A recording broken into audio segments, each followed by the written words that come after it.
Awake living into uncharted territory together, accelerating your wellness path, plus your interconnectivity at the same time. It's not your grandma's Ayurveda, but it kind of is. It's the Yoga Healer Real Life Show with Kate Stillman.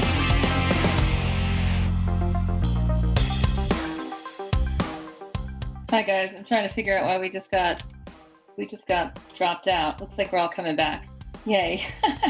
Sorry for that. I have no idea what happened there. Good, we're back up to 92. I'm just going to give it another minute. I think we'll be back up to over 100. So as I was saying, I just put it out on an email that like, hey, what do you guys want to learn next? I love doing these. I love doing webinars, and I love talking about Ayurveda. For those of you who don't know me, my name's Kate Stillman. I started yogahealer.com in 2001 as a clinical Ayurvedic specialist. So basically as an Ayurvedic practitioner and yoga teacher. And I've absolutely just loved having a very practical and innovative conversation about Ayurveda. So when I put it out via an email, like, hey, what do we want to learn next? Do we want to look at Ayurveda for constitutions? Do we want to look at health and disease? Do we want to look at Ayurveda for the season and the season that we're going into?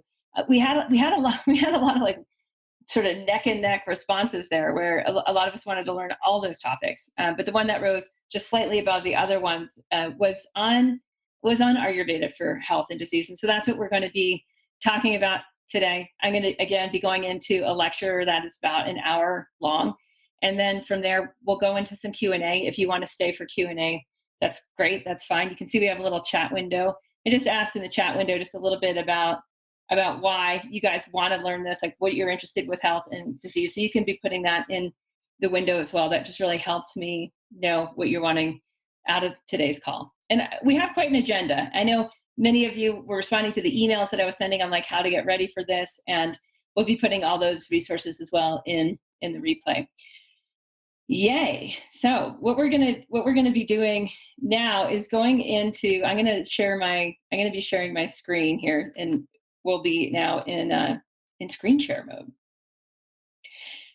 So how disease and healing work with Ayurveda. I'm just going to tell you a little bit about why I wanted to get into this, about where I wanted to go in Ayurveda, and why I wanted to go deeper into Ayurveda. For those who don't know me, my name's Kate Stillman. I just have a penchant for making the practical wisdom of ancient medicine a little bit more accessible to modern humans, just so that we can live great lives and raise our kids and be a little bit more interconnected, a little bit more enlightened, and a lot more healthy than we might otherwise be.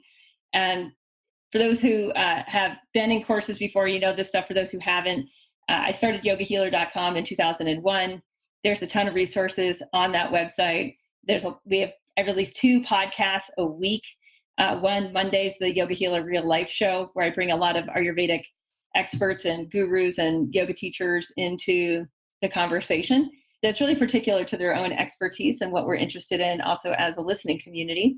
And then on Thursdays is the Dharma and Dollar Show, where we talk a lot about like all the other stuff about like living our life on purpose and having an impact, and also making money in alignment with our own values and in the kind of changes we want to see in our communities, how we exchange value in the marketplace. So that's the Thursday episodes. And then I founded Yoga Health Coaching in 2012. I published Body Thrive in 2015, which it sounds like a publisher wants to pick up. Sounds true. So that's a little bit about me. Yoga Health Coaching is the professional program. It's a professional development program for people who want to share Ayurveda in their communities. We have a lot of different wellness experts in yoga health coaching, from allopathic to holistic.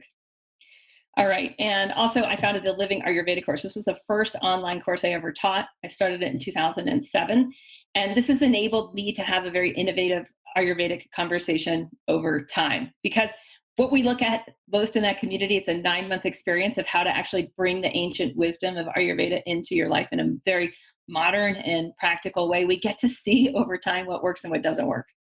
And so that curriculum has shape-shifted the way that I lead that course, the way that I lead the mentors and the course assistants in that course, to build dynamic communities for learning to happen much faster and in an easier way, has been a huge part of my learning curve of like, hey, how do you take the Ayurvedic, the habits, the lifestyle, the wisdom, and how do we bring it into our homes so that we get the benefits of radiant longevity? So we get the benefits of an easeful, relaxed, simple life that's so incredibly fulfilling with deep, intimate, connected relationships that we're in touch with our ecosystems and we're actually giving back.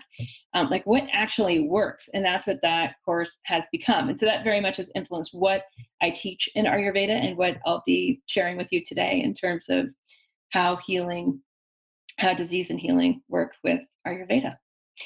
Okay, so that's what we're doing today. We're explaining what Ayurvedic's perspective, from my perspective of Ayurveda, right? What my perspective of Ayurveda is on how to explain disease, my perspective on Ayurveda, how to explain healing, what healing actually is, and then how I teach Ayurveda based on disease and healing. So that's a little bit about where we're going.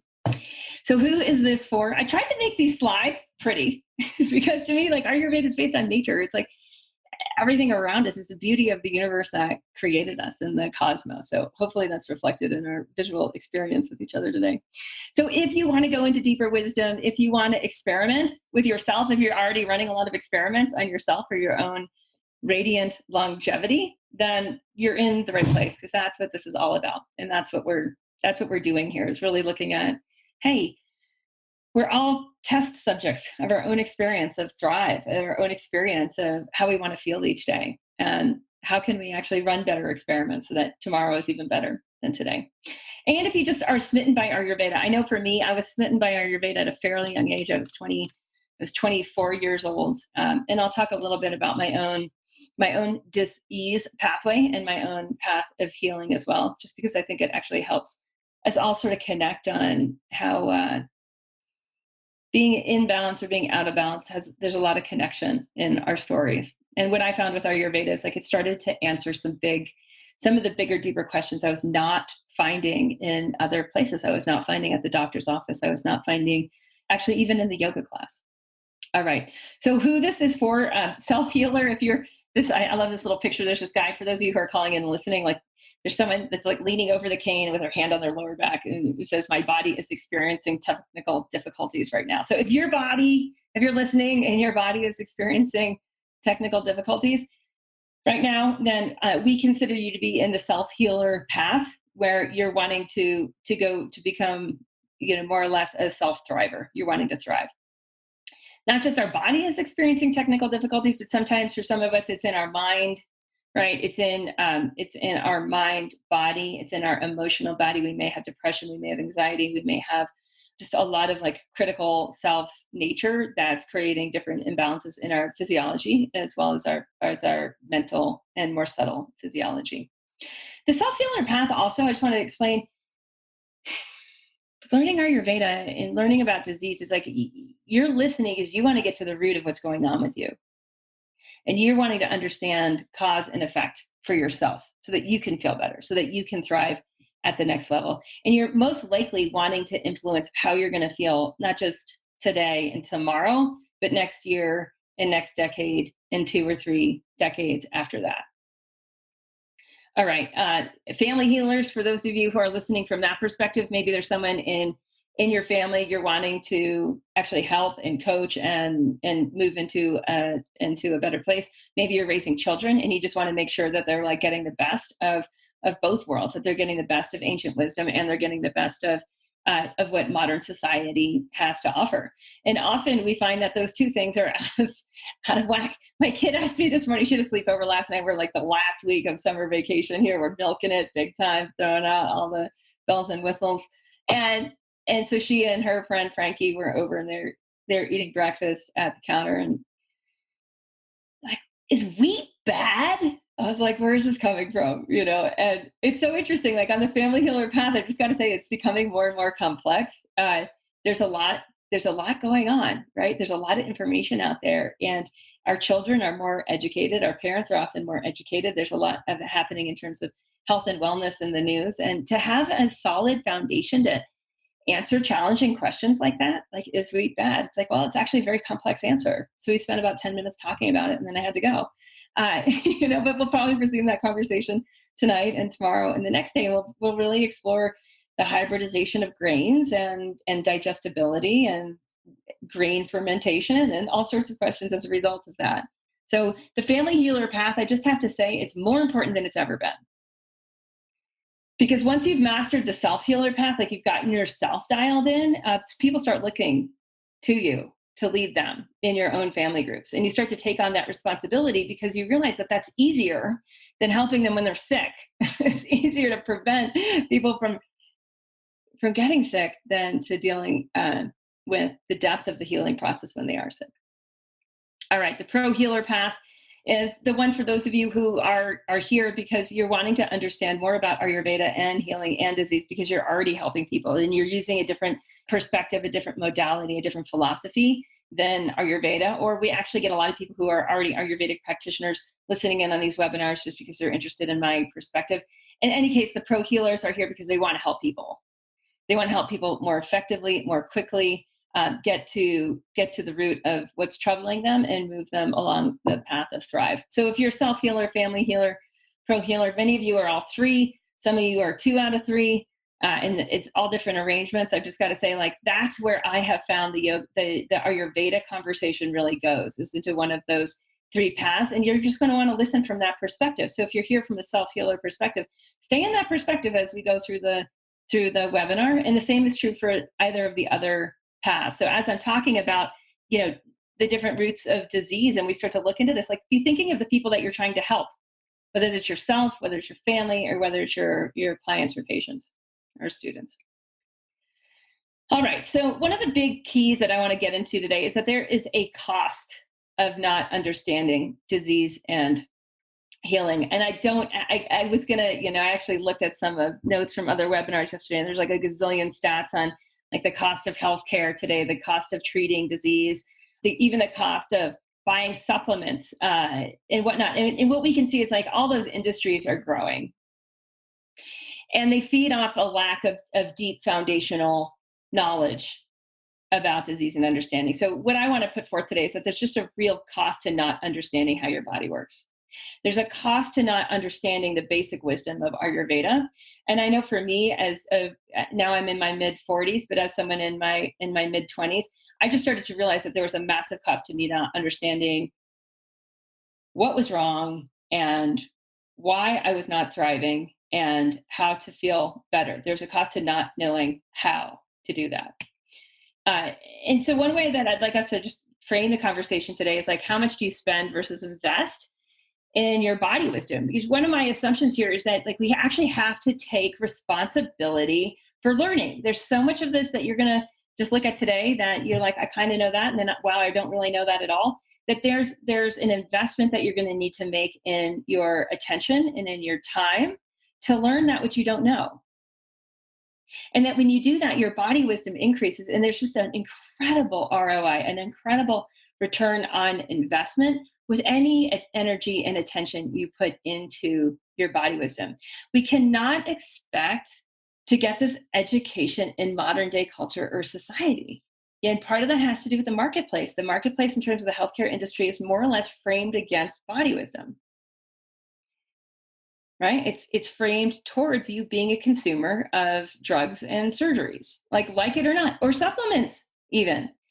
And if we start to see it, that perspective of it, and that might seem raw or rude, but to me, it's very real. And when we get to the point of like, okay, I'm going to take personal responsibility for my own body wisdom, the next question is like, how deep do you want to go, right? Like, because you can like, wow, this path, and this is why I personally chose to study Ayurveda when I was looking at all the different holistic wellness traditions out there over time. And I was actually heavily invested in Chinese philosophy and Chinese language, and it would have been much easier for me to go to Chinese medicine. But what I got sucked into Ayurveda was like just the absolute depth of connectivity to really subtle levels of intelligence and body wisdom over time, and coupled with connection to ecosystem, right? That we are nature, that we are our ecosystem. So the more we become invested in our body, the more we become invested in the planet. And all of Yoga Healer is the whole mission, the whole purpose of Yoga Healer is to spread personal and planetary thrive. All right. So a little bit about my story, and this in this picture I hear here, there's my daughter. She's absolutely on brand in this picture. She's got the yoga healer hat on, and she's got the dandelions are the new kale t-shirt. You guys can find those on my website. That's not why I have the slide here though. But she's just got her thumbs up. There's my husband fishing. And I just want to say, like, when I was her age, she's 9 in this photo. This is taken this summer. When I was her age, I was constipated and I had migraines and I was starting to develop allergies. My dad nicknamed me the pill popper. Many of you have heard me tell this story before. Because I was always taking a pill. Because I was like more or less in a constant state of discomfort, whether there was like snot coming out of my nose or my eyes were itching or I had a headache. And when I really look at the self-healer path with Ayurveda, we just really want to get to the root of what's going on. So if you, again, go back to self-healer, family healer, pro-healer, who are you here listening for? Write down any signs and symptoms that you don't understand the root of connectedness on. Like anything that's going on that like you're like, how is this connected to that? And from there, we'll go a little bit deeper into the conversation. I know often many people will see someone as a wellness leader and they'll think like, oh, that person was always healthy and always thriving. And it's like, no, not in my experience. Like I had a lot going on. My allergies and migraines more or less went untreated, except for by allopathic drugs that didn't actually help. And, soon I had other symptoms and my allergies became much more developed. My migraines got worse. And soon I had other issues. When I started menstruating, I started having tough periods. But after about 4 years of menses, my periods got uncomfortable. I would get fibrocystic breasts. I'd have a lot of, just not really cramping, but like this total foggy, groggy, blecky feeling. I'd have weight fluctuations in my menstrual cycle, et cetera. And a lot of people think that like symptoms are normal. That's what a normal period is. And in Ayurveda, it's like, no, like normal is amazing in Ayurveda. Like a good day is what my kid looks like in this picture. It's just absolutely pure thrive. It's thumbs up. It's a relaxed, at ease, thumbs up to life. And if that's not happening or we're having to like fake the smile, fake the thumbs up, that means that there's disease lurking under the surface. All right, so what doesn't work, we know a lot about like what does work, but we also know that like a lot of things actually are not working. And one of the things that's not working for many people today is just their lifestyle. And so we're going to get a little bit into that. We're actually in a culture that's not in sync with nature's rhythms. And that's just a really big problem. And then we're trying to cover it up, and we're covering it up with, with grabbing some supplements. We're covering it up with like a visit to the acupuncturist. We're covering it up with taking pharmaceuticals, with having surgeries that, may have been able to be prevented. So when we don't invest in our body wisdom and we don't start to actually get invested in how our awareness is working day to day to continually improve our situation, to learn from yesterday, then what happens is we actually end up spending a lot of money on things that don't actually get to the root of the causes of disease. And what does work? What does work is to learn about yourself and to learn about the cosmos and learn about the energies behind who you are and how you were formed, what this life is. So Ayurveda means to know this life. Ayur is life, and Veda is to know, is to study. So we start to look at, okay, who's going to study you? Well, you've got to study you. And the more deep you study you, the more deeply you understand the nature of the cosmos. The more deeply you understand the nature of the cosmos, the more you see that you is not just you, but like you is all of us. And then you truly enter that family healer and pro-healer side of learning Ayurveda. Okay, so let's talk a little bit about illness and disease. I'm going to read this quote from Dr. Vasant Lad on Ayurvedic Home Remedies, which is a handy dandy book. Illness does not suddenly appear. There is a direct causal link between the factors that influence us and the effects they produce. And this is the key right here. The cause is the concealed effect, and the effect is the revealed cause. The cause is like a seed in which the as yet unmanifested tree is concealed. The tree is the expressed value of the seed. Health is the effect of a healthy lifestyle and healthy habits. Disease is the tree sprouted from unhealthy habits. And this is really big. I'm going to read that line again. The cause is the concealed effect, and the effect is the revealed cause, because this is really what we're going to look into in disease. And to me, like when I first started to understand this, it was a game changer, because all of a sudden there's like, oh, cause and effect. Cause and effect. I can impact how I feel. And what's really, I think, an incredible realization of a lot of ancient wisdom traditions, including Ayurveda, is that even by being interested, even by pointing your awareness to this cause and effect relationship, you actually influence that cause and effect relationship. Just by your very interest, just by that shift from being a fixed mindset to a growth mindset, just from going to being a victim to being a life learner. In that shift is a provocation of healing. And this is so, so important, because while we're a victim to our imbalances, we're in a place where we are denying the relationship between cause and effect. And we're not understanding how we are the key agent in what is happening. All right, so what we're going to get into today, this is a big picture of the tree of disease in Ayurveda. Many of you who saw a preview video on this are familiar with this image. But what we have is we have a tree, and there's roots, and the roots are the causes of the disease, and the trunk and the branches and the leaves and the fruits of the tree, those are the effects of the causes. So in a typical person, what we see is above the ground, right? And this is why the tree is the analogy here. What we see in the dis-ease, what we see in the imbalances is happening above the ground. We don't see the roots, right? They're under the soil. They're below the ground. You'd have to like dig in there, and then you'd have to basically like kill the tree to see the roots, because you have to get in there and excavate all the dirt that's around it. You cannot see what's below the ground. So when we're talking, this is such an important image to like literally like imprint into your brain. When you're thinking of disease and when you're thinking of health, you've got to be thinking of like, okay, the roots of the problem, I can't see. They're below the ground.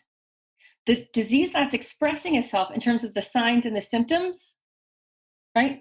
In terms of like the diagnosis, that's above the ground. That's what happens after. It's not the cause. And just that simple differentiation starts to get us really interested in like, what is going on below the ground? Like, what are the roots of the disease process? What are the causes that are having the effect? What is the root that's the cause that's having effect? That's the fruit of the disease. And as soon as we start thinking this way, all of a sudden we get really, really interested in that's what we can have an effect on, right? That how can we change the causes to have a different effect? Okay, if we change the things that are going on below the surface, that's going to change what's happening above the surface. Yeah, okay. So good to know, right? So then if we look at like what's happening below the surface, what are the causes of disease? And this is where we're going to go next. Number one cause of disease, living out of sync with nature. And nature is both a capital N and a lowercase n. There's sync, which is synchronizing, synchronicity, alignment, resonance, right? All these words have something to do with each other. That there's a beat. And you're either following the beat or you're not following the beat. If you don't follow the beat, you don't get to determine the beat. You get to follow the beat. If you follow the beat, you've just aligned. You're no longer out of sync. If you don't follow the beat and you go to the beat of your own drum, you're out of sync. This is big. This is really big. Like the number one cause of disease, like irrefutable. Like you want to get yourself sick? Be out of sync with your ecosystem. Be out of sync with your planet. Be out of sync with the day-to-day realities of your ancestors. Be out of sync. And being out of sync will get you in disease faster than anything else. We live in a culture that's out of sync. Completely out of sync. Right? It's totally normal to like stay up late and wake up groggy. That's totally normal. It's totally normal to eat whenever you want, sporadically, throughout the day, throughout the night. Totally normal. It's totally out of sync. It's totally normal to be excessively busy, to be overscheduled, to not be in your own natural cyclical rhythm, right? And these are what's normal in modern culture. So we cannot look to the soup that we're swimming in to experience health. We have to look at like, Can I at least start to align to what the bigger beat is? Can I align to the diurnal nocturnal cycle? Can I align to the habits that yogis have had for thousands of years that have been trying to intentionally just simply line up with nature? Can I go back to the habits of my grandparents, right? For many of you from any culture, you just go back, you go back 2-3 generations, you're going to find that there's much more respect for nature and there's much more living in sync with nature. And we're going to go a little bit deeper into this, but I just wanted to point it out right from the beginning that like the number one cause of disease, like I already think this is a big root. This is like the root of the roots. Okay. It's like the main, it's like you have a main trunk. You have like this main rooting down. This is the big one. This is the big cause of disease. So now go ahead and look down at the names that you wrote down for your self-healer, family healer, pro healer, who you're trying to help here. How is that person out of sync with nature, with sunset and sunrise, with eating in rhythm with their body, with sleeping in rhythm with their body, with moving in rhythm with their body? We're smart monkeys, right? So we really want to look at like how have we violated like the beat? Because if we're living arrhythmically, it doesn't matter how to try to treat all the diseases above the surface, like all of the differentiation of the disease process above the surface, how you try to treat that specific disease, if you don't address the asynchronicity that's at the core of the imbalance. All right, next cause of disease. And these now are sort of out of, they're not necessarily from like number 1 to number 8 or however many there are here. These are now in a bit of a jumble. So the big one to remember is out of sync with nature. And then there's a lot of little roots that happen different ways that we are out of sync. Consuming dead and dumb foods and beverages. This is really big. I was actually just reading yesterday an article on those fruit sparkling waters that are oh so popular right now. LaCroix. I think we mispronounced the French word. And you have seen these CROIX. These, if you are in the US or Canada, you've seen these like proliferate the market where you have a sparkling water in a can. It smells fruity. It tastes fruity. There's no calories. There's no sweeteners. Seems pretty good. But what this article was saying was like how much it actually lowers your pH and ruins the enamel on your teeth. Right? So like even things that seem like not so totally bad or harmful for us, they are harming if we're drinking that instead of just drinking natural water, natural flat water that has the pH that humans have been drinking for literally millennia after millennia after millennia after millennia. So when we look at the typical modern grocery store, we see a lot of foods that are dead and dumb. I feel like I'm preaching to the choir here that most of you eat a whole foods diet. Most of you make your own food. You're not buying a lot of prepared foods that are too high in sodium and too high in this and too high in that to make them more, basically sell more, right? Make them more palatable. If you're not cooking your own food or you don't have your own private chef to prepare your own food, if you're lucky enough to have that, awesome, party on. But for the rest of us mere mortals, like we need to make our own food most of the time. Not all the time, not 100%, go for 80%. 80% of the time, having foods that you are preparing for yourself out of raw ingredients. And that's what you're looking for. Otherwise, one of these roots of diseases is consuming foods that are dead or dumb. Dead is food that doesn't have any prana in it, okay? Frozen foods have much less prana. Processed foods have much less prana. Canned foods have usually very little prana, maybe no prana. Those are all dead. They're not full of the life force. Dumb foods are a whole other category. Dumb foods are foods that actually, I love these technical distinctions. I'm borrowing this from the late Dr. Vama Mishra, beautiful man. And he broke foods down into smart, dead, and dumb. So if a smart food makes your cells happy and smart, dead foods we just went over. Dumb foods, oh boy, dumb foods are a total mess. So what dumb foods do is they actually change your cellular structure on a molecular level, and they dumb down your physiology. Most pharmaceuticals have this dumbing effect where they don't make your body smarter. They make your body less integrated, less able to function as a pulsating organism. So foods that are dumb have artificial chemicals, artificial sweeteners in them. right? And beverages as well. So mysterious ingredients are going to fall under that dumb level. All right. Next cause of disease here, another root of the root causes of disease is to bathe yourselves in negative or repressed emotions. When you're actually bathing your cells in your thought patterns. And it's just something to think about. Like if you're one of these people that you naturally wake up and you're like kind of in a bad mood, you're kind of overwhelmed throughout the day, you look in the mirror and you're like, you know what I'm talking about? Like that's bathing your cells in that emotion. And that is a cause of disease. That causes this disintegration, a lack of integrity in the various subtle levels of the self. Repressed emotion, that's another category, something to look for. But I really want everyone here to like just focus on as you're looking at your list, like, is this person self-healer, family healer, pro healer, whoever you're looking out for? What emotions are they bathing their cells in? And start to take note there. Even the thought, like, I'm not good enough. Life's not good enough. Someone else in my life is not good enough. All of that is perpetuating a negative bath. Right? It's creating a much lower vibrational state than you are designed to live at. That will sprout into disease, right? That will go up the trunk and create its own leaves and branches and fruits that are of the same ilk, that are of that same nature. And this is where we start to see that cause and effect. I'm going to go back to that Dr. Ladd quote.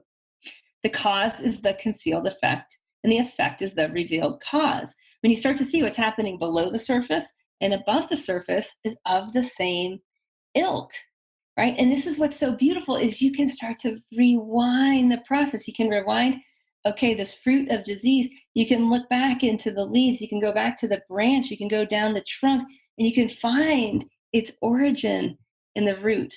And traveling that path, right? When we go back to know thyself, know thy cosmos, traveling that path is what makes us whole again. That is the path of healing, is when we actually use our awareness to move that path in the opposite direction. Okay, another cause of disease, right? Root cause, another one of these roots beneath the surface, things that we don't naturally see. Instead we see the fibromyalgia, instead we see the digestive issues, or instead we see the anxiety, right? Another one of these roots is an erratic schedule. If you keep an erratic schedule, you're too busy, you eat at this time one day, another time another day, you go to sleep at this time one day, another time another day. Your biorhythms are not rhythmic, they're erratic. That is huge in our culture. I see it all over the place. It really affects our teens and our young adults, but we actually are seeing this now in older people as well.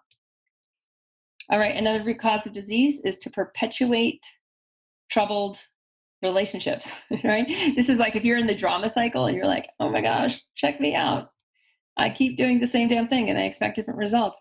If you notice that like this is part of you, that you have drama in relationships, you want to start to take responsibility for that.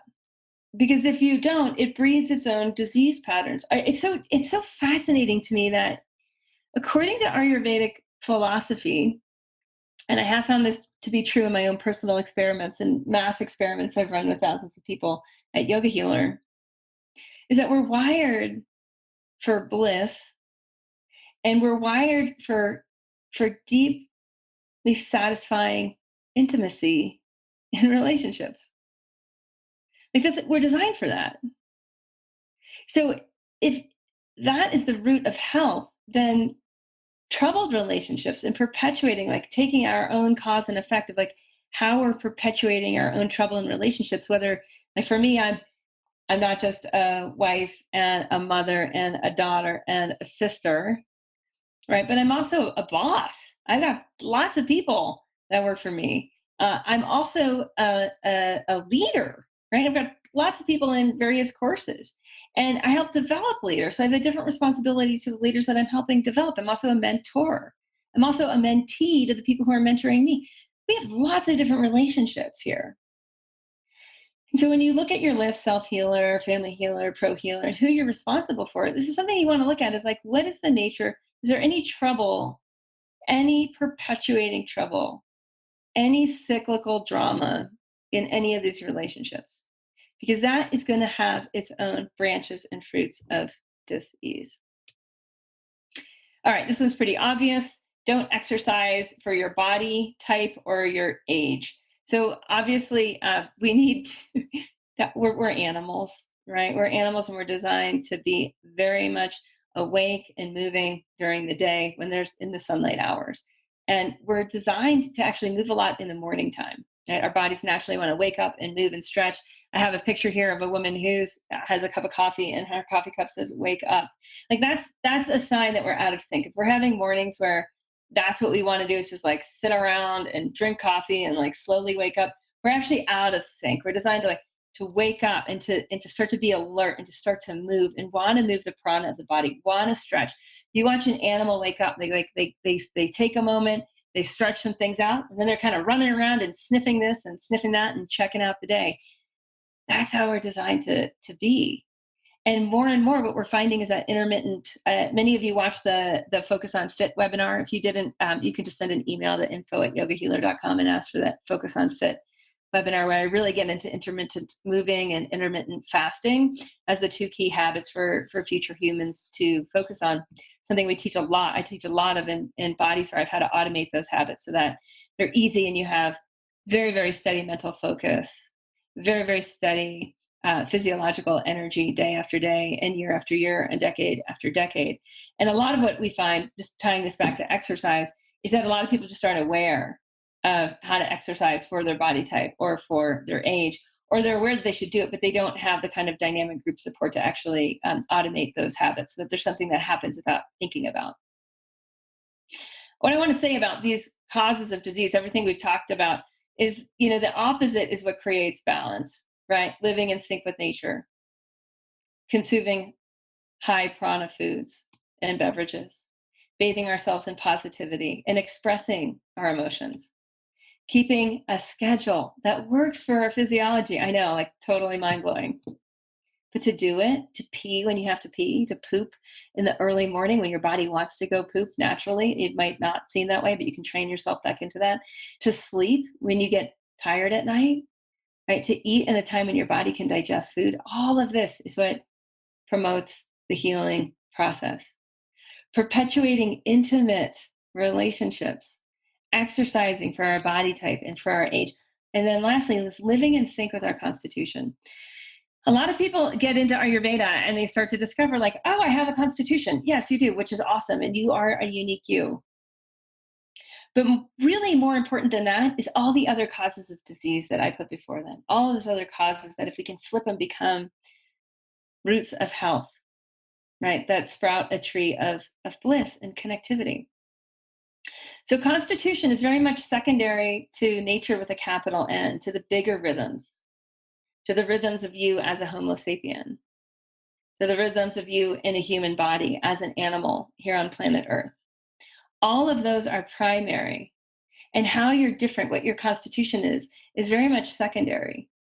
But once you've got those other things dialed in, it's like something to really start to pay attention to. It's like, what are your unique units, your unique gifts of your physiology? Some of us are incredibly sensitive and very light and very transparent. Those are the Vata types. And they need to be extra rhythmic and extra insulated and extra grounded and extra careful, or full of care for the routines because of that sensitivity. And the Pitta types are very mentally driven. They're very focused. They want to get a lot done. They know the direction they want to go. And they have moderate strength to get there. And if they know that, then they can prevent the diseases of burnout. And the Kaphas have a lot of physiological stability. They have endurance. They have a body that just wants to cohese, that will always save a little bit for another day. And so for them to actually be in a much more stimulated environment, to mix it up, their schedule can even be slightly erratic compared to the Vatas. They can actually extend themselves a little bit more. They can give more away than the other constitutions, and that will keep them in balance. But if a Vata spends their energy and time and money without a lot of awareness, it'll leave them very, very fragile and overwhelmed and unstable. If a Pitta lives against their constitution and is way too intense and way too focused and forgets that it's not just all about them and their ideas, and they'll burn out their relationships and ultimately be disconnected and diffused and disempowered. And if a kapha hoards their emotions, hoards their food, hoards their natural accumulators, like hoards their stuff, they'll naturally feel actually more isolated and alone instead of interconnected. So we want to live in sync with our constitution. So when you look again at self-healer, family healer, pro healer, you say, like, is this person, do they know their constitution? Are they optimizing their life for their constitution? Because if they're not, this is going to be a root cause of dis-ease. What I want to point out here is that the roots of healing are the same, right? Everything we've talked about so far, the roots of disease are the same, and the roots of healing are the same. And I'm going to have this long dramatic pause, because it's important to take this in. Like, what does that mean? Like, anyone who's out of sync with nature is going to get sick. Anyone consuming dead or dumb foods or beverages is going to get sick. It might take a while. It may take a certain body type, a certain type of person longer due to their ancestral health history, due to their personal health history, due to their constitution, due to their life circumstance, due to their mental constitution. A lot of factors at play here for when, but we know all of these things make a person diseased over time. Bathing yourselves in negativity. In these ways, we're all the same. Being in troubled relationships, having an erratic schedule, not exercising right for our body type and our age, living against our constitution.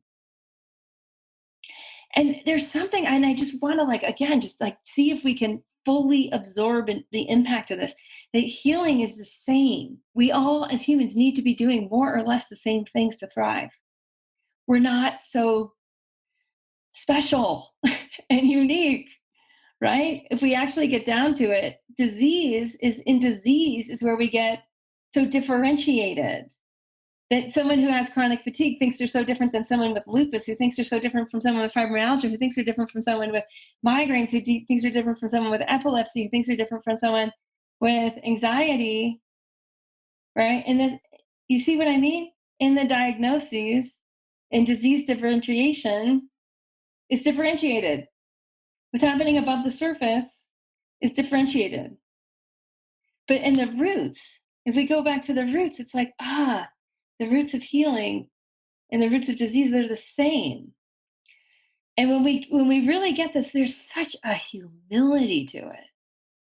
Because when we're in a disease diagnosis, we actually feel special and different. And we can become very attached to the nature of the diagnosis of like, oh, I'm someone with this disease and therefore I'm special and different and I need this special and different treatment. And I'm not saying that's you, and I'm not saying that's any of the people on your list that you're taking care of, right? But I'm just saying that this is a tendency in culture at large. And this is part of a victim or fixed mindset. This is part of not paying attention to how did I get here? And can I trace my way back from the fruit of the disease, back through the branch, down through the trunk, into the root and into the differentiated part of that root so that I can understand how I was out of sync as a human being, how I was out of sync as a Homo sapien, how I was out of sync as a smart monkey, how I was out of sync as a mammal, how I was out of sync living on planet Earth, right? And how I was out of sync in the cosmos. And what we see there is we went from being so special with having a particular disease to actually, again, being one with the cosmos. Because as we look back and follow the pattern of how we were out of sync, we find the trail to get back into sync. And to me, that's really what it's super, super exciting. Okay, health is the effect of a healthy lifestyle and healthy habits. Disease is the tree sprouted from unhealthy habits. Dr. Ladd in Ayurvedic Home Remedies. So we basically have health on one side and disease on the other. We have living in sync with nature, living out of sync with nature, knowing our constitution and optimizing it versus living against our constitution, eating good nutrients that are high prana or eating dead and dumb foods, exercising well for our body type and age, not doing that, having good relationships and focusing on that. For most of us, that means like we have a lot to learn and how to do that. I know I do and did. Having poor relationships that we're perpetuating on the disease side, positive emotions on one side, negative emotions on the other side, and a regulated daily routine on one side and an erratic schedule on the other. So this is a checklist, and you'll all get the slide so that you can print, if you want to print this one out and just see circle the ones that you're like, these are my issues, or these are the issues for me as family healer with the people I'm looking after. Or these are the issues for me as a pro healer with the people I'm looking after. These are their issues. And we need to get to the root, right? The root of the disease in order to experience the branching out of thrive, of health. All right, back to Dr. Ladd. The key is awareness. The more you are alert to how your body, mind, and emotions are reacting to changing circumstances, the more you are aware of your constitution and the moment-to-moment choices you can make to maintain health, the less opportunity you create for becoming sick. And where I'm going to bring this here is this all points to why in a holistic medicine system, why in Ayurveda, which is focused on how to know this life, right? How to know life, how to know the planet, how to know the cosmos, that this is all tied together. And soon it becomes metaphysical. The physical disease becomes metaphysical. And the reason is because of awareness. We start to point our awareness in. We start to wanting to understand cause, effect, cause, effect.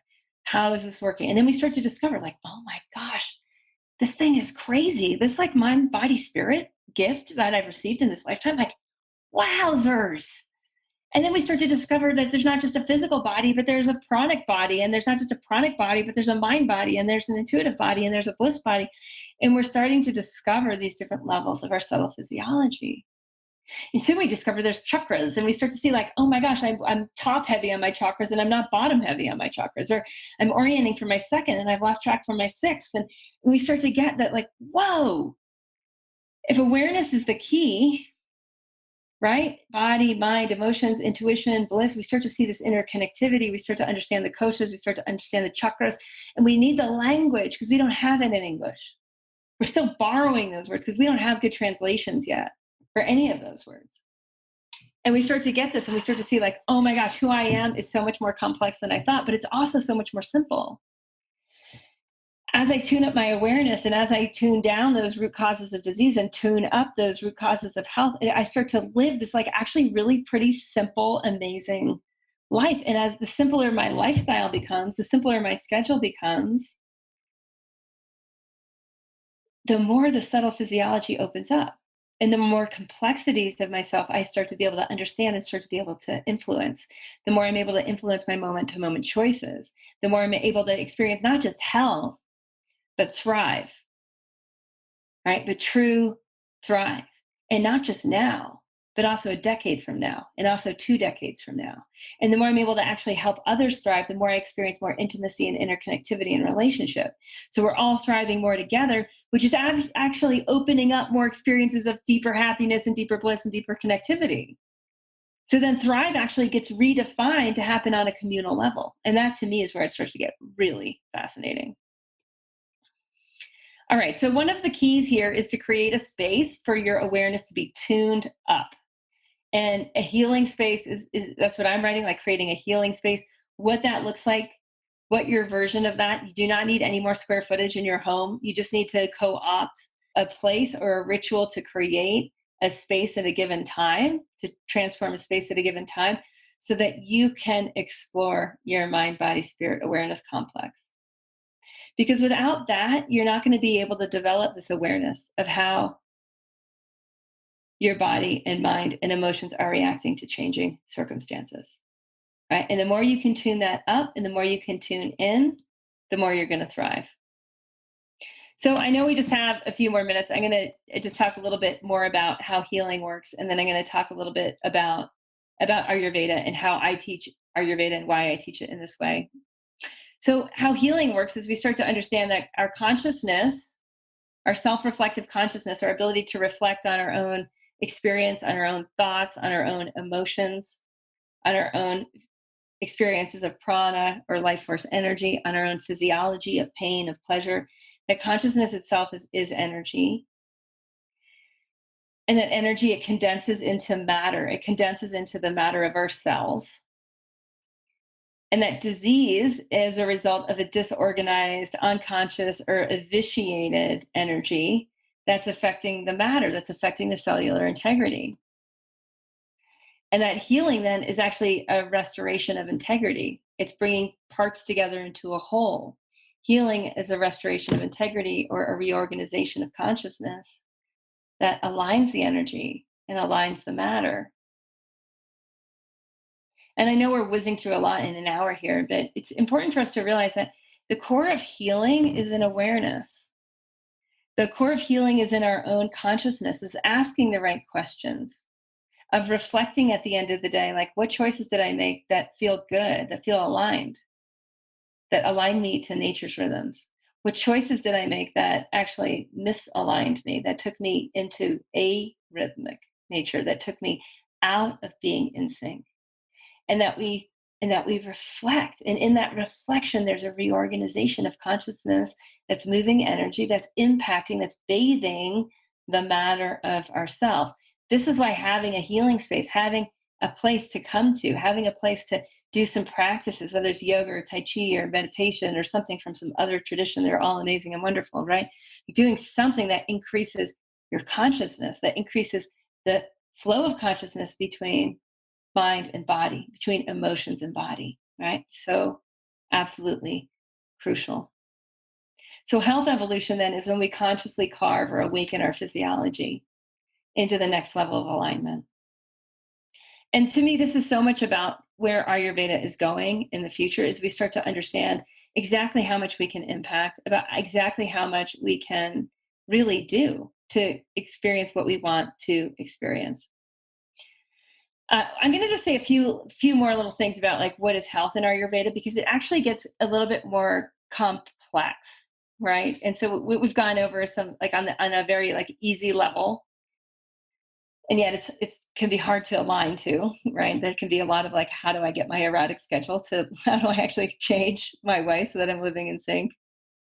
How do I start to have the time to make food? Maybe I don't even know how to make food. That's not dead or dumb. Like, how do I do that? Like that can be really hard. So I want to acknowledge that as well. But there's a level of complexity that starts to come in. And this complexity comes with understanding that health, when we really look at it from an Ayurvedic perspective, the definition is that it's a balanced state of the three energies, the three doshas, vata, pitta, and kapha, of wind, of fire, and of cohesion or water. It's a balanced state of the 7 levels of tissue of your body, right? So you have your lymph, your blood, your muscle, your fat, your bone marrow, your reproductive fluid, that these 7 levels of tissue are in a balanced state, right? Are nutrified, don't have waste clogging the channels, are in a place where they can regenerate cells very easily. That the 3 wastes of the body are also in a balanced state. And like the first waste, which is like pooping, I find a lot of people have trouble just like getting their shit out, like literally, that the main mala of the body is not clogging, is not allowing flow, is not allowing balance. A balanced state of the digestive fire, right? Where you get hungry, you eat, there's no imbalance, there's no bloating, there's no gas, there's no hyperacidity, there's no like quick release of stools, but there's just in a balanced, easy flow, which means that like you're not actually even paying much attention to it. It just happens easily and without symptoms.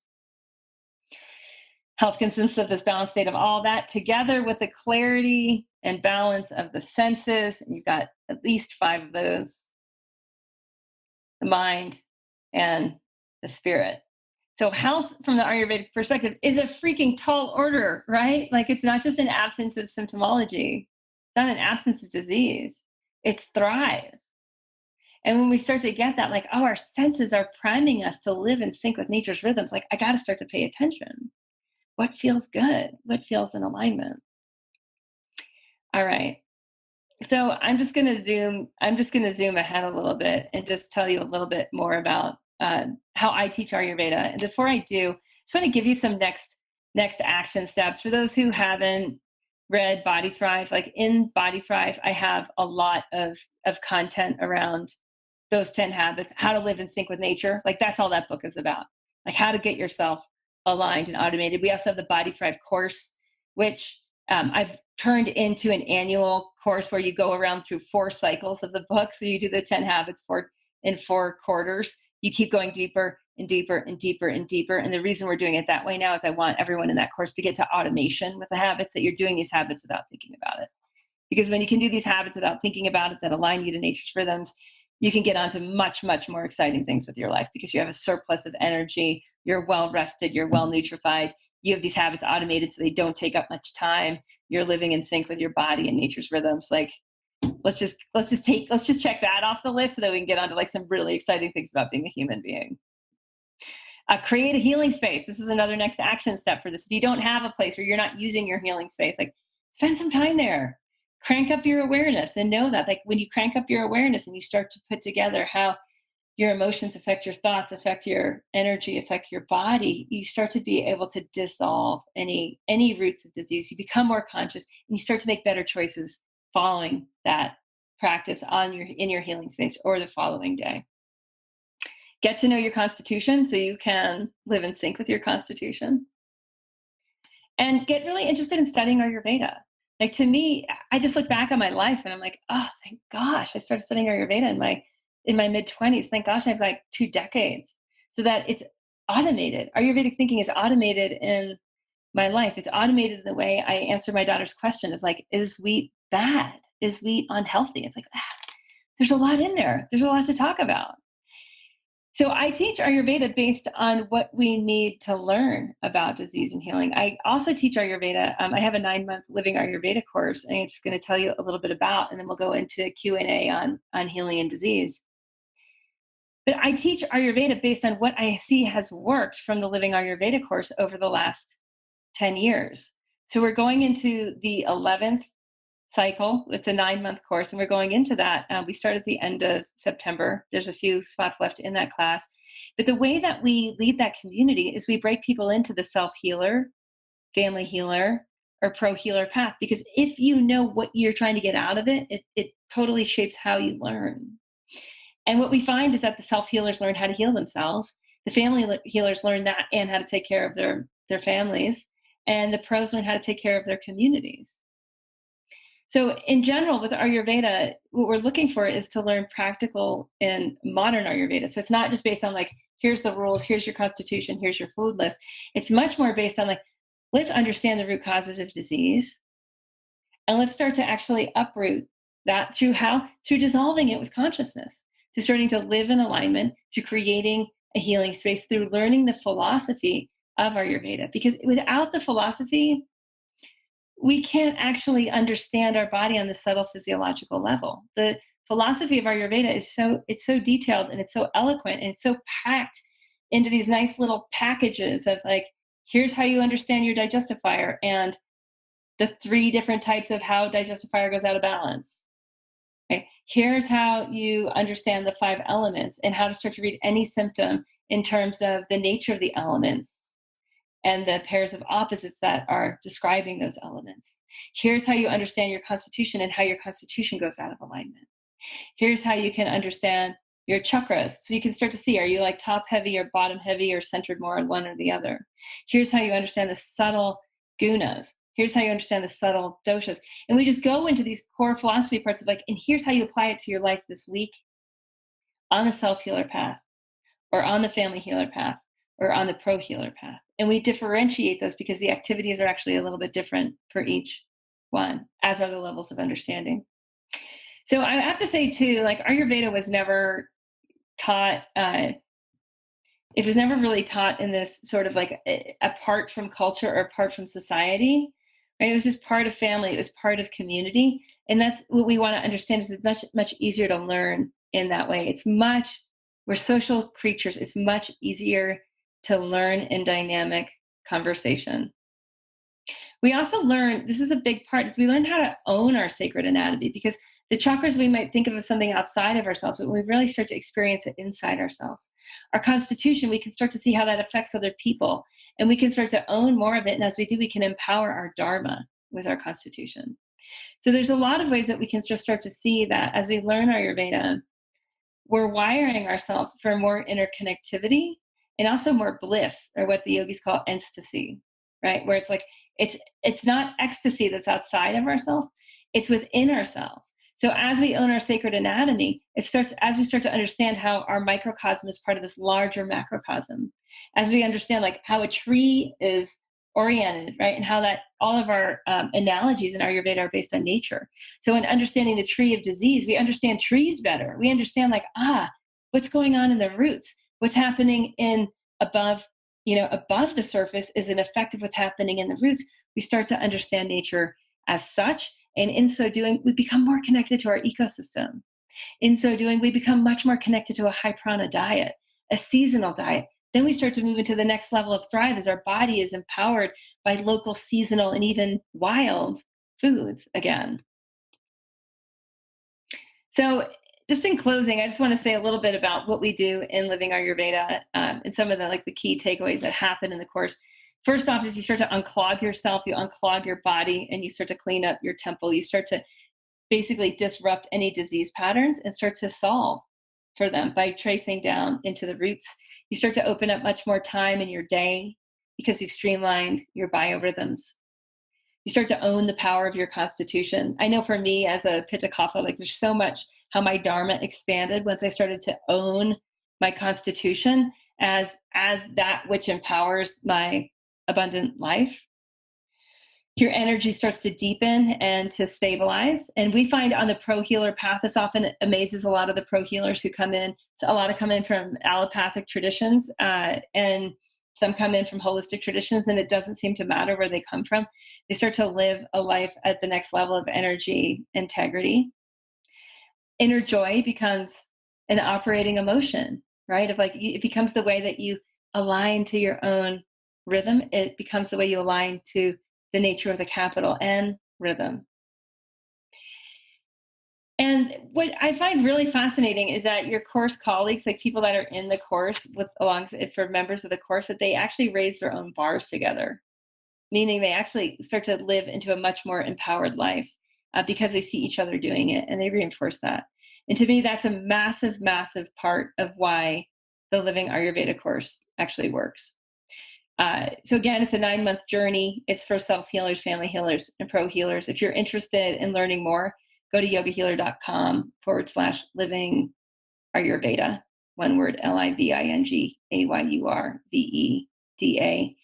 And I just have to say, I am so glad I started learning Ayurveda when I did, because if I look back on it, how much, not just more interconnectivity and depth of wisdom I've gotten to experience in my life, and how much my life is aligned because of that. But, also, just disease prevention, I'm so glad that I got to the bottom of my allergies and my constipation and my headaches and my menses being out of sync. I don't know where those would have gone without Ayurveda, without getting to the root cause. But to me, it's there's so much payback on so many levels, whether you're after just basic thrive in your body, whether you're looking for an absence of disease, or whether you're looking for this deep interconnected ecstasy and an empowerment of who you are as a human being. To me, there's just a level again of body wisdom and being willing to accept responsibility for what you want to learn and what you want to know in this lifetime. All right. I'm ending my screen share and coming back on the video camera. So what I want to do now is really to stay on for some Q&A. You can, let me see how I can do this. You can raise your hand by pressing *9, and I can take some live questions, and we can talk about, how I teach Ayurveda. We can talk about disease and health. Really, it's an open game. I just really wanted to come on today and talk about what I already talked about, which was, to me, it's I'm just so glad I started studying Ayurveda when I did and started to understand the root causes of disease in my own life, and how that's helped me as a parent, as a daughter to my parents, has helped me as a wife, and how it's helped me really with literally thousands of course members around the world in various aspects of their own self-healing journey or their professional development journey. All right, Jennifer, let me see if I can unmute you. I'm going to go to Jennifer, and then how do I unmute you, Jennifer? Oh boy. Sorry, guys. My panel looks differently when I'm, promote to panelists. Jennifer, are you unmuted now? Can you hear me? Yeah. Oh, it worked. Great. Thank you. I have a question about diseases that you're born with. There's a disease in my family. It's an autoinflammatory disease. If I were to give bone marrow to someone, I would pass that disease on to that person. So where I can understand, I also have an autoimmune disease where I could have some control of that, and that's with some of the roots and all that. But where it's a disease that's just in my DNA, I don't know what Yeah. Ayurveda would say about that. Well, so, I mean, this is where we really go into ancestral healing. And there's a good podcast. If you just Google yoga healer, ancestral healing, there's a good podcast with me and Sarita Rocco, she's actually the head of the family healer path in the Living Ayurveda course. And she and I talk about that for about an hour and with some very practical exercises to start to dig into the roots of it. Okay. So when we start to look back into the family pattern, and I would really go into repressed emotions and with that particular imbalance. And I would spend some time in your healing space doing the exercises in that. And this is actually, it's a part of the course that we have in Living Ayurveda, is like how to get to the roots of some of the ancestral diseases that are just reoccurring. Some of them are gross on the gross manifest level, like yours. And some of them are very, very subtle, where they don't yet fit into a diagnostic realm. But just to know that, like, oh, who we are carries the memory of 7 generations. Okay. So there's resolution that we can work, and by working our awareness back through some of the issues, and something that might just seem like, how is my eczema related to my ancestors, right? Like, but just to look at that pattern from that perspective, from a very curious perspective. Go ahead. You did a podcast one time and you were talking about your eating habits relating to your grandfathers and the farm experience about that. Yeah. Okay. Thank you. Yeah, you bet. Yeah, I would like listen to I would listen to that show with Sarita a few times. And like, there's also in the podcast show notes on that episode, there's a bunch of exercises that go with it. We included those exercises in the show notes. Okay. So I would do those. Yeah, you're welcome. And the other thing is, I mean, the other big component, and there's some podcasts on this as well with Dr. Eric Grasser on epigenetics, is this is where it gets really, really fascinating with this cause and effect. And again, we have like this concealed cause and revealed effect. What we can start to see is that when we get really interested into the subtle, energetic, mental, emotional components of disease, and this is where Ayurveda, I think, just reigns. It's so incredibly fascinating and detailed, and it makes so much sense. Like, the world makes more sense when we start to investigate these patterns from our raw attention. And what we can start to see is actually by doing that work, it starts to change our own genetic structure. And that's what the field of epigenetics is all about. It's like, when you do a practice that raises your awareness, you do something that raises your awareness, you no longer have the same genetic code to pass on to your offspring. So even for those of you who are like, I'm not having any offspring, right? But still, isn't that curious? You can change and evolve your genetic code so that your cells regenerate, right? That you regenerate yourself in a different light. So the field of epigenetics, to me, it explains so much about a lot of these ancient practices that we have. The practice of Tarpana is the one we've been talking about. And this is where, too, like with the way that I teach Ayurveda is based on what I have found has made the biggest impact in teaching over time, right, in the community. We've dropped, in the Living Ayurveda course, we dropped like massive parts of the curriculum over time just because it was just too theoretical, not practical enough.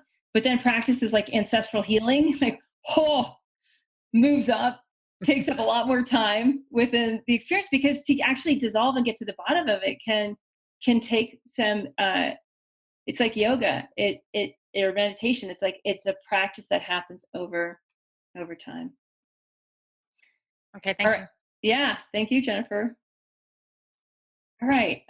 Again, if you want to ask a question, you can press *9, and I can then bring you into this. Let's see. I'm not seeing any hands. You can also type a question into the chat window. So Brooke's asking a question about how about the people that have both loose stools and constipation, IBS, crazy alteration? Do I find that it's mainly the Vata types? Would you recommend that each adult in the household have their own space, or can it be a shared space? Yeah, those are some good questions. I would say, often a shared space is going to be much better. And I would say, like, in a household, like having a place that people go to work on themselves, right? To like work on their bodies, and having a space that's big enough for movement is ideal. For some of you, that means that like you're gonna have to like rearrange the stuff in your house to actually meet the current needs of the members of your house. A lot of us do not optimize our spaces in line with our desires and our needs. And so that's something that, I mean, we do a lot of that too in Awake Living, where we like really redesign our space element with our families, if we're cohabitating, in alignment with who we want to become next. And who we want to become is a healthier version of ourselves. We have to realign our households. We have to realign, whether that's an apartment. I lived in a trailer when I was in Ayurveda school. And it's like, I would just like realign my trailer in line with how I wanted to feel. And I would create a healing space like in that trailer based on the time of day. It's like, okay, it's 4:00. It's time for me to practice. And I would sweep and I'd light a candle and then I'd do my practice. So if you're living with other people, I would have a group conversation of like, where should this place be? And I would, if for anyone who's interested, and like, hey, let's like kind of clean and rearrange and bring in some objects that help raise our consciousness in here. Of course, put that in the language of your family members if you wanted to get traction. To make this space work for us is something I would say to my kid and my husband, based on how we want to feel in our bodies. The question about IBS and loose stool and constipation and alteration, whenever the body's arrhythmic, then there's an issue of being out of sync. So when we look at the ancient texts of Ayurveda and we look at the root causes of disease, they say that like something like, I don't know what it is, like 55 to 60% of all diseases caused by Vata, which is this arrhythm. It's not being in sync. So Vata is the wind, it's movement, and it sets the rhythm. And we don't get to set the rhythm. Like we don't get to determine when the sun rises and when the sun sets. So when we look at alternating bowel movements, like one of the most basic rhythms of the body, which is to wake up early, hydrate, and poop, that basic, and to have a complete bowel movement, which is like 18 inches of fecal matter out of the body within an hour of arising, that's a habit that can be automated. In the Body Thrive course, we say we turn people that are constipated into pooping champions. The body loves rhythm. It loves regularity. It loves going to sleep at the same time every night and waking up at the same time every morning and doing a fairly similar morning routine, having a fairly similar eating routine, eating at the same times every day, which isn't 6 times a day. It's usually 2 to 3 meals a day for an adult. You're just getting into rhythm frees up an enormous amount of energy for creativity, for being a human being and doing all the cool things that human beings can do besides just thriving in our bodies, right? And so much of what I look at with irregularity, whether it's irregularity sleep, the person's waking up in the night, irregularity pooping, irregularity of digestive fire, where sometimes the body can digest, sometimes it can't, that all of those are related to Vata issues or just issues of living in alignment. Yeah. Debbie's asking, what is the best way to unclog your lymph system? And I mean, imagine most of you kind of know my answer right now. It's like live in alignment with nature's rhythms, like the Body Thrive habits of just getting in sync with eating dinner a little earlier, a little lighter, going to bed earlier, waking up earlier, hydrating and pooping to get your feces out. If the bowels are clogged, the lymph is clogged. Then doing breath body practices to actually circulate blood and breath throughout every cell of your body, right? To get in rhythm, in sync. If those things aren't happening, you will end up with a clogged lymph system over time. And then just looking at, like, is the main thing you're drinking water, right? Or is there still like a lot of alcohol or caffeine in the system, right? That's just that the body's just needing to like, it's just basically your lymph is like your drains. And the body's kind of if it's constantly having to drain out stress, drain out caffeine, drain out alcohol, drain out synthetic foods, drain out synthetic experiences, right? Then like all of that just puts a load on. Yeah. So again, like health is really like the patterns of healing are really, really simple. And they're actually, for many people, they can seem sort of boring and incredibly inexpensive, right? They're not like big, flashy supplement bottles that are going to promise to save your life. It's like the simplest things, the simplest habits are what start to actually unlock our subtle physiology. And our study physiology, the cool stuff with like the chakras and the koshas and the interconnectivity and the deep intuition and the bliss, like that stuff stays kind of behind a locked door. It's in a different plane. If our physiology isn't in integrity, if we're not in body integrity.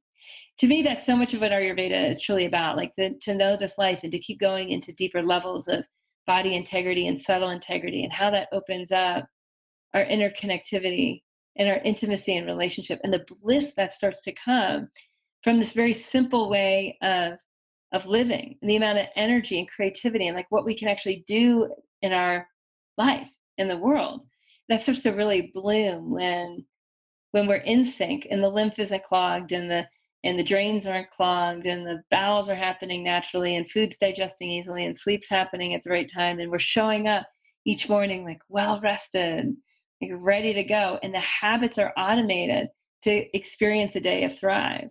Where again, the emphasis isn't really on the body because those habits get automated. The emphasis is on like, who do I want to be today? Like, who do I want to play with? What do I want to make happen?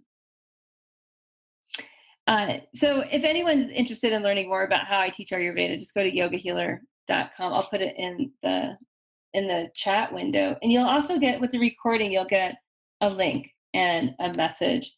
But it's at yogahealer.com/living Ayurveda. And I've got to say, like, I am so proud of this course and this community and what happens over time. We just had the most successful course ever this past year, the 10th annual.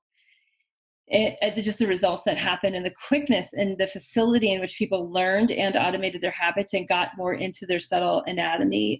It absolutely blew me away. Okay, I'll take two more questions. One is a quick one from Geraldine. Do I offer individual consultations? And the answer to that is no. And the reason I don't offer one-on-one consultations is I don't find them very effective. I find dynamic groups a much faster way to help people thrive than working with anyone one-on-one. And so I don't do that. I don't do that at all. In our courses, there's some one-on-one time with course assistants, but I don't find it's very effective for me to go into the specialization of disease with people. It's much better for me to stay in the generalization of helping, like how to help people thrive, how to help people dissolve disease as a group. And this comes from literally 16 years of experience of working with people, just to see that like groups evolve way faster than individuals. So getting into a dynamic group that's going in the direction that you want to go is the smartest thing you can do. Whether that means being in one of my courses or whether that means like in whatever aspect of your life you're trying to go farther faster, make sure you get into a dynamic group that's going in that direction. Okay, and I'm not sure how to say your name. Is it Lucija? And can I unmute you? There we go. Is it Lucija T? Yes, Lucia. Hi. Can you hear me? Yeah, welcome. Oh, thank you. It's awesome. I really love everything you're sharing. I have a very practical question, and this is how do you put yourself on this wonderful in-sync lifestyle if you have a partner who refuses to live like that? I mean, I've studied Ayurveda, and in the past, when I was single, I was quite good with doing this. Now I have to do it on my own, and I have to really kind of be on my own path at home while, the other person is just doing what he likes. What to do? Yeah, right. And if I were to, and I'll just actually ask on the forum, like if anyone can relate to Lucia, go ahead and let her know she's not alone. Because I would say I mean, almost everyone that signs up for one of my courses experiences this in one way or another at one point in time or another, or at least I would say 95% of people do. Now, there's extremes to the situation, right? There's when people are actually antagonistic to the habits that we're wanting to adopt and the lifestyle that we're wanting to adopt. And then there's so like antagonistic might be on one side of the spectrum. And then on the absolute other side of the spectrum is like fully involved and supported. And then in the middle is somewhere like apathetic. They like just don't really care. Like they're not going to help. They're not going to hurt. And then what I want to say is there's a million shades of gray in there. Right? So I think, sorry. But no, I'm going to keep talking for just a minute and then I'll give it back to you. The key here, and this goes back to this responsibility. That is the core of healing. Is at the core of healing. Like we cannot depend on culture to help us out. We cannot even, unless we're in a dynamic group going the direction we want, we cannot even rely on our relationships to help us go in the direction we want. And while that might be sad to some of us, like there's some level of just like getting in touch with reality. I was just saying like, okay, like I've got to take responsibility, like full responsibility for living in sync today for me.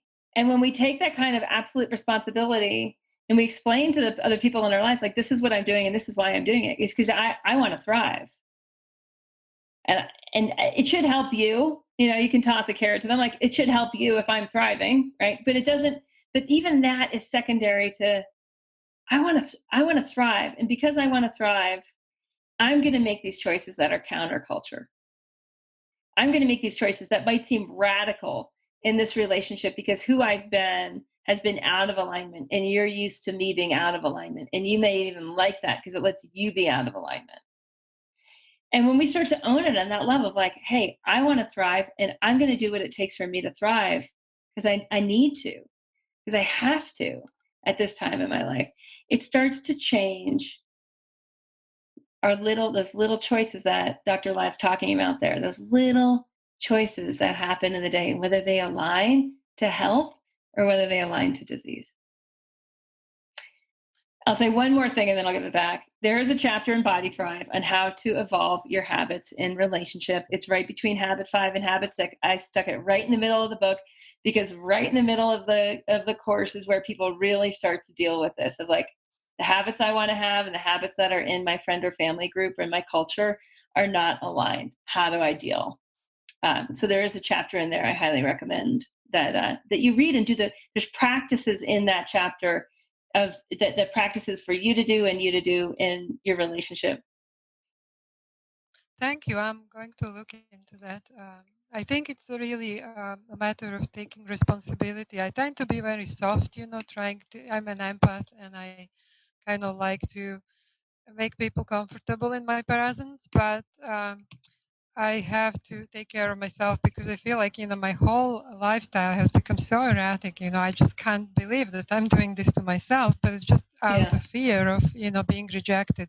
And I can't ruin my health for, no reason. So I think, yes, I need to follow your recommendations. Thank you. Yes. And I just put the link to the book. It's on Amazon, on Kindle and on paperback in the forum.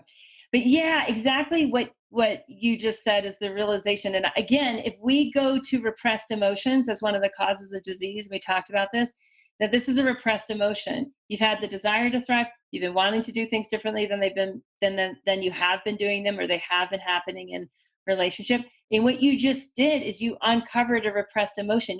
You created an expressed emotion. And that in itself starts, right? So this is great. that you're reversing the pattern. You're digging up you're shifting the root of disease into a root of health. And it's so, so important that we understand that everybody has to do this, that no one's alone in any of these things, that we really are all the same in these roots of disease and in these roots of health. And as we get into that, like, we can all relate to what you were saying. We can all look at like, how do I self-empower to empower the people, first empower myself and then empower the people around me. And what I think you will find is as an empath, that will go to another level as your self-care goes to another level. Like you're going to unlock powers that of connectivity and of sensitivity that can't be that cannot be empowered in because of the lack of integrity that you're feeling in relationship and in your own body habits. Right. Thank you. I don't want to occupy much more of your precious time. I just wanted to say one more thing and then I'll stop.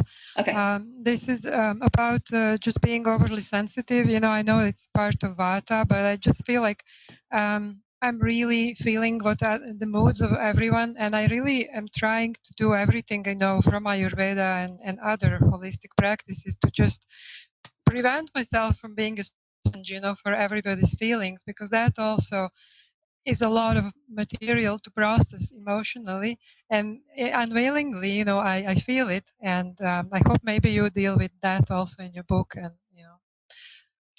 it's. Yeah, there really is.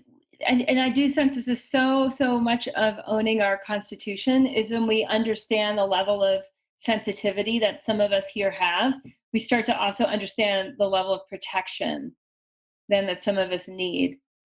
Especially in different phases, and just the level of rhythm, because it's going to be different. Like I'm someone who I have while I'm for a Pitta Kapha, I'm incredibly sensitive, but I'm also like very stout and strong and burly. Like I have a burly part of my personality. I can honestly, it's like I can get away with murder because I have, right? Because I have that. I don't mean that like literally, but like I can get away with a lot more than a lot of people can, because of that strength. But it also means that like I need to stretch my edges a lot in order to thrive. I need to be pushing edges. And I do that. And I do it with intermittent fasting, and I do it with in my detoxes twice a year, and I do it in my career. A lot of them, like constantly pushing the envelope. And that helps me thrive. You have a very different type of constitution and mental constitution and personality. So you're going to need a level of protection that will enable you to ground your energy, to be less impacted by others, and that will enable you to find that right relationship between your sensitivity and where it's really a service to yourself and to the world. And this to me is so much a part of like why we all want to actually really study Ayurveda, so we can start to understand that subtleness, because as we're able to optimize our constitution, our lives open up in ways that we actually can't predict when we're not optimized. Our lives are not optimized for our constitution. So, right. Fantastic. Yeah. Thank you so much. You're awesome. Yeah, I'm really grateful. Thank you. Oh, you're so welcome. I'm glad we had a chance to connect. Yeah. Bye now. All right. So there's a few other questions I'm seeing in the Q&A window. And an easy one I'm going to answer is about the slides. Like, yes, we'll send you guys the audio recording, the video recording, and the slides. And you can have access to that. If anyone's also, I'm just going to throw this out there, and we'll put this in the email that you'll receive as well. But if you want to have a conversation with someone on my team about Ayurveda, you can talk to Alex Biondo. And I'm just going to put this link in the chat window too. I believe it's a have an Ayurveda conversation. And these are free. And it's just, if you're interested in learning more and you want to know some of your options, with me, or you're just really kind of wanting some of our free resources and want to be directed to those free resources, we have a lot of free Ayurveda trainings here as well. Then schedule a conversation with Alex, and she'll point you into those resources. And if you are a good fit for a course because you're wanting the results of the course, then she'll also let you know if you're ready or not and what you can do to get ready. Or if you are ready, she'll ask you or she'll send you how to get into that. All right, you guys. I'm just seeing there's one. Yeah, okay. So Elise asked a question about repressed emotions. I think we actually got into that in Jennifer's question, so I'm not going to go more into that. Ayurvedic, science is digging a bit into Ayurvedic principles. Yeah, so where does science align with Ayurveda? And to me, it's like, I think a lot of us have experienced this too. It's like, where like science is proving that meditation is helpful. It's like, oh my God, duh, right? Like how many more studies do we have to run on meditation to decide that like we actually need some time to not be doing something in our day, right? Or like the power of reflection at the end of the day, like that's actually helpful. that the power of eating meals and spacing meals is helpful. Like there's more science that just came out this past week on eating earlier in the day, that not eating at night is optimizing energy and helps people maintain a lower body weight. Like the science is everywhere for the Ayurvedic principles, just because like Ayurveda is just based on cause and effect. It's just based on living in sync with nature's rhythms. So it's pretty easy to actually start to find the studies with any of the habits, or really any of the principles. What we do find is that Ayurveda, once you get into the subtle energetics of koshas and constitutions and chakras and subtle doshas and subtle gunas, stuff like that, like the subtle parts of the mind-body interconnectivities, like Ayurveda, just because of its measuring devices are internal or intrinsic instead of external and intrinsic, they're just like miles ahead still. So we should just see more and more confirmation of subtle principles happening within our lifetime. And to me, that's really exciting. It's like, what did science figure out this week that we can connect to? And how does the science give us insight, deeper insight into why that cause and effect is true? Because there's so much beauty that goes both ways. Yeah. All right, you all, you're so welcome. I'm getting a lot of thank yous. I just want to say you're so welcome. I obviously love doing this. I love sharing what's been given to me, and both in my courses and by my teachers, and by really particularly my course members and the course mentors who I'm working with in all the courses now. And if you want to be part of one of the dynamic groups, like get on the horn with someone on my team, and I'd love to have you in the course community. Namaste, and have really a great day. I'm going to go ahead and see if I can unmute you all. I can't unmute you all. I don't have that power right now. So I'm just going to end with a deep love. Bye. Yoga Healer Real Life Show with Kate Stillman. Yoga Healer.